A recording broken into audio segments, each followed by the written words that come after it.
Hello, it is day 12 of the quarantine or stay at home in North Carolina. I hope you and your families are safe and healthy. So what are you learning during this time? Something that we teach at their leadership is the after action review, which is a process that is utilized in the military. It's also referred to as an AAR. The AAR is done after major training events or exercises, and it is not done to determine success or failure. It is not done to assign blame. It is simply to tell a story about the training or the event.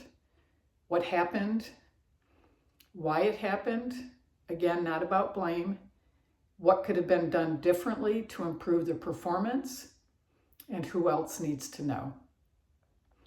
The other type of evaluation or assessment we do is called a hot wash. And a hot wash tends to be done immediately.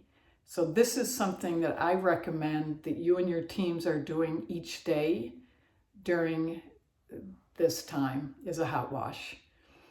So again, it's a way to capture what you are doing and how it is being done.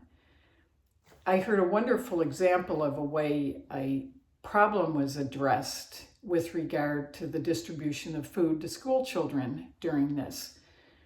There are children all over our country that rely on school to provide 2 meals to them each day.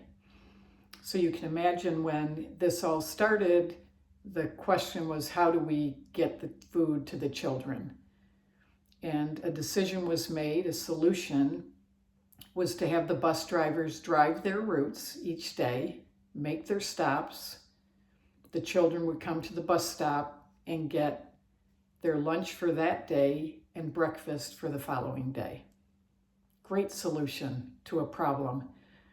But there's a lot that needs to be looked at, and so I'm sure as those things were evaluated or a hot wash was done every day, they need to be assessed by category. For example, personnel. Who is involved? What is their role? What are their responsibilities? The communication. How was the media notified? How was that handled? How were parents notified? What about the bus drivers? What about the folks that are preparing the food? The logistics, again, the bus drivers, the buses, the routes, the food distribution, and of course safety. It could be another category. The food preparation, the children, the safety around the children and the handling and the transfer of the food to the children, and of course the drivers. We simply cannot forget the lessons that are being learned right now. And there are a lot of lessons that your team is learning each and every day. The other important aspect of an after-action review and a hot wash is that it must be captured in writing. And once it is captured, it is simply not put on a shelf. It's there as a resource, it is there as a tool, so that the next time there is a similar event, before you do anything, you pull down that after-action review or the recordings of that hot wash and read what worked and what didn't work, and put it into plan. So what are you learning? This is Maureen LeBoeuf with their leadership. Remember, be the standard.